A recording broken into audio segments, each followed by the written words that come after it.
তিনটি শর্তে যে কোনো দল জামায়াতে ইসলামীর সঙ্গে আসতে পারে বলে মন্তব্য করেছেন জামায়াতের আমির ডক্টর শফিকুর রহমান।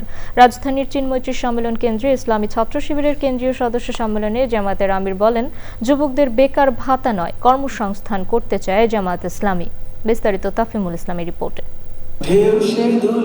রাজধানীর চিন্মৈত্রী সম্মেলন কেন্দ্রে ইসলামী ছাত্র শিবিরের প্রায় ৬৫০০ নেতাকর্মী নিয়ে কেন্দ্রীয় সদস্য সম্মেলন।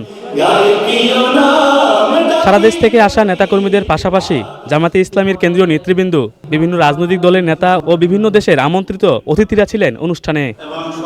৫৪ বছর ধরে ক্যাম্পাসগুলোতে একটি কালো অধ্যায় রচিত হয়েছিল মন্তব্য করে জামায়াতে ইসলামীর আমির ডাক্তার শফিকুর রহমান বলেন, ক্যাম্পাসের সেই কালো ছায়া পতন ঘটানো পর্যন্ত ছাত্র শিবিরের দায়িত্বশীল ভূমিকা পালন করতে হবে। কালো অধ্যায় আজকে বিদায় নিতে শুরু করেছে, কিন্তু কালো ছায়া এখনো জাতির উপর থেকে যায়নি। এই কালো ছায়াকে খতম করা পর্যন্ত আমাদের লড়াই, ছাত্র শিবিরের লড়াই অব্যাহত রাখতে হবে।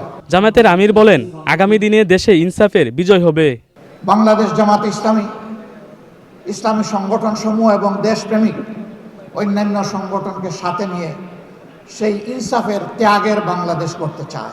যারাই আমাদের সাথে আসবেন তাদের প্রতি আমাদের বার্তা স্পষ্ট।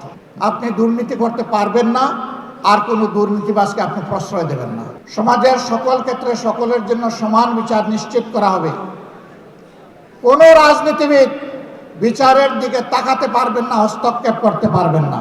সকল জঞ্জালের কবর রচনা করার জন্য জনগণ যে সংস্কারের দিকে তাকিয়ে আছে, সেই সংস্কারের সমস্ত সুপারিশমালাকে বাস্তবায়ন করার প্রতিশ্রুতি দিতে হবে।